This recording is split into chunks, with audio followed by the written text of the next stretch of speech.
올해 15년 3월 말까지 통장임금을 어떻게 적용할 것인가 하는 거를 3월 말까지 합의했습니다.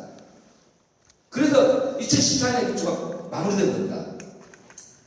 근데 올해 2014년, 2015년이죠. 올해 15년 1월부터 3월 말까지 적용을 합의하려면 최소 올해 1월부터 투쟁이 들어갔어야 됩니다. 이미 합의된 사항을 지키게 만드는 것은 그게 어렵지 않은 사항이거든요. 그럼에도 불구하고 1월달부터 민주연장 집행부가 했던 일은 1월달부터 해외여행을 준비했습니다. 누구나 합동으로 많은 임금체계 개선일을 하기 위해서 그 선진 임금체계를 배우러 갔다고 했지만 사실 시간을 벌고자 한 겁니다. 그래서 누구나 합동으로 지부 전체 그리고 지휘도 일부까지 포함해서 이 3차에 걸쳐서 여행 준비하고 여행을 갔다 왔습니다. 그래서 3월 말에 넘어가 버렸죠. 그리고 3월 말에 합의사항이 파기됐기 때문에 현장 조합원들이 지속적으로 투쟁을 요구했죠. 저희 새희망 또한 투쟁으로 정치하자고 분명히 요구를 했고요. 주기차게. 그러자 시간을 벌기 위해서 단식하고 그리고 애매한 88 계약안을 갖고 올해 6, 7월까지 다 소비했습니다. 그렇게 해서 결국은 현대차 따라서 현대차는 앞서 제가 말씀 안 드렸죠? 현대차는 세 가지 조건 중에 한 가지가 빠져 있습니다. 그래서 현대차 정기상해금은 통상임금이 될 수가 없습니다. 법으로는. 그래서 현대차는 통상임금 적용을 못합니다. 할 수가 없어요. 기아차가 해서 현대차는 좀 법을 보게 하는 게 원래 수순입니다. 이 통상임금은. 그럼에도 불구하고 현대차 따라서 계속 허송세월을 벌였습니다. 말 그대로 현대차가 지금 현재 입주하다가 마지막에 조합원들의 어떤 압력에 힘에 의해서 지금 현재는 포기가 되었지만 현대차가 지금 2015년 입주해서 최종 제시된 임금 체계안은 말 그대로 기아차와 현대그룹 계열사의 전체 통상임금 적용할 수밖에 없는 사업장을 차단하기 위한 임금 체계 개선안입니다. 현대차를 통해서 나머지를 전부 다 말아먹으려고 한 겁니다. 이게 다행히 현대차 6만 조합원들의 힘으로 이 임금체계 개선일을 어쨌든 현재는 지금 중단되어 있습니다. 자, 지금 현재 왜 통상임금이 이렇게 나락에 빠지는지 답이 나옵니다. 물론 회사가 주려고 하지 않고 노동자를 공작하고 이런 첫 번째 원인이지만 더 큰 원인은 방 3만 5천 조합원들의 이익을 지키고 권익을 지키고 대변해야 될 노동조합이 21대에서는 청거에만 이용을 했습니다. 차이만 빼고 청거에만 이용을 해서 될 것을 뺀 잘못이 원인을 적용한 가장 큰 죄입니다. 그 다음에 민주연장 집행부 2대에 걸쳐서 말 그대로 아무것도 한 일이 없습니다. 그래서 저는 현재 이렇게 돼 있고요. 그리고 지금도 현대차 따라서 하겠다는 생각은 지금도 갖고 있습니다. 그러면 이렇게 나락에 빠졌는데 세금을 어떻게 해결할 것이냐, 이 현장에서 이런 질문들을 많이 할 거라고 저는 생각이 됩니다. 어렵지 않습니다.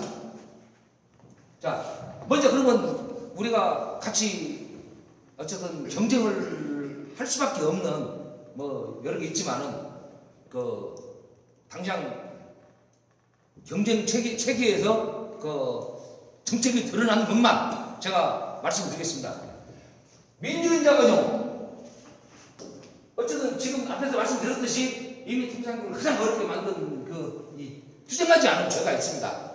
그 세력이 지금 주장하고 있는 것을 결국은 현대차 따라서 지금의 계약안을 조금 더 수정해서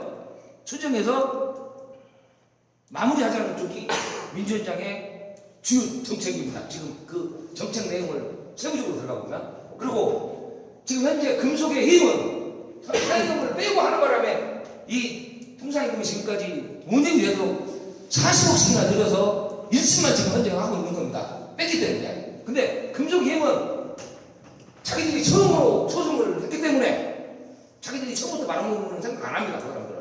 자기 그렇게 처음했기 때문에 체불임금 소송에 올인해서 변호사한테 절대적으로 의지하고 그렇게 해서 이 소송에서 문제를 해결하겠다고 합니다. 마무리하겠다고 합니다. 변호사가 이미 대법원에서 판결을 났는데 무슨 지금 소송에 마무리합니다. 앞서 대법원은 대한민국에 하나밖에 없다고 말씀드렸습니다. 대법원에서 판결났으면 이제 회사의 투쟁을 통해서 적용을 시켜야 됩니다. 근데 투쟁은 다 없습니다. 자, 세만큼 어떻게 적용할 것이냐? 이 세 곳을 비교하면 분명하게 차이가 보입니다. 현대차 따라서 해결하겠다는 공소연장, 그리고 체불임금 소송을 통해서 변호사한테 의지하겠다는 금속이, 그리고 세방은 두 가지를 분류해서 대응을 한다는 쪽으로 썼습니다. 첫 번째는 통상임금 적용입니다. 통상임금이 우선 적용이 돼야 체불임금 소송에서도 유리한 조건을 가져갑니다. 지금 현재 진행되고 있는 체불임금 소송에서. 통상임금 적용은요, 말 그대로 지금 현대기아차 그룹 총괄인 윤여철 부회장, 현대차 윤덕환 사장, 그리고 기아차의 박한우 사장, 이 사람들은 토시 하나도 통상임금 적용에 대해서 일자리 하나라도 적용할 수 없는 허수아비 들입니다. 이 통상임금을 적용할 사람은 딱 한 사람뿐입니다.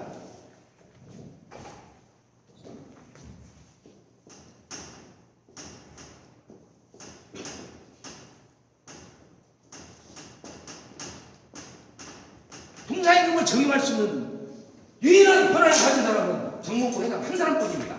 근데 저희가 현대기아차 지금까지 양재동에서 투쟁을 많이 했습니다.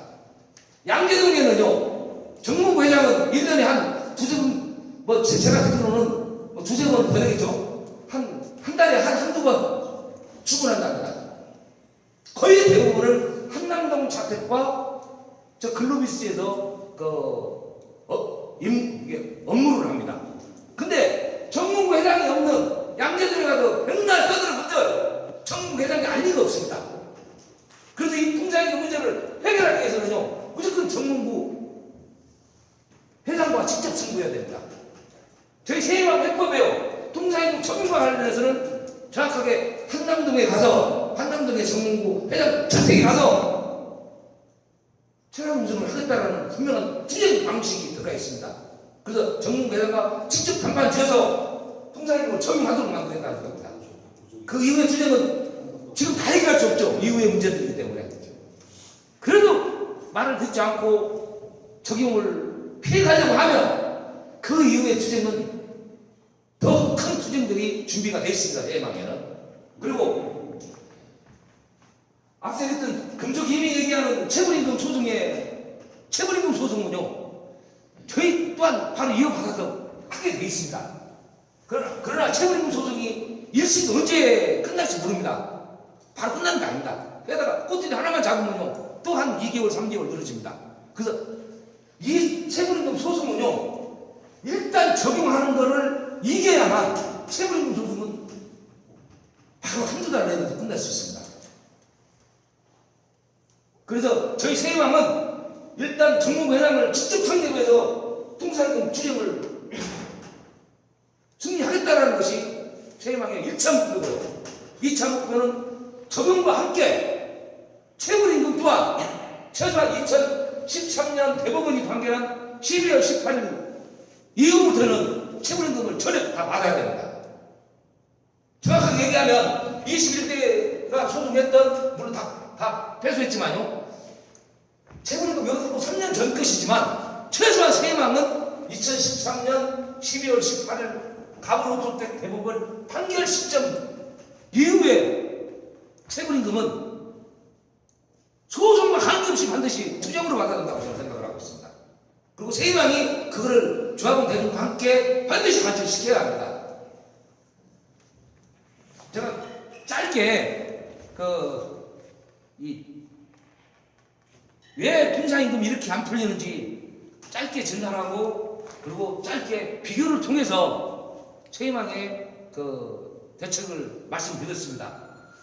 나머지 자세한 것은요, 책자로도, 그리고 밴드방을 통해서 세부적인 공유를 하는 것을 하고요. 그리고 이러한 사항들을 35,000 조합원들에게 최대한 알려서 35,000 조합원들의 영원인 통장임금 최희망이 앞장서서 반드시 정치합시다. 이상입니다.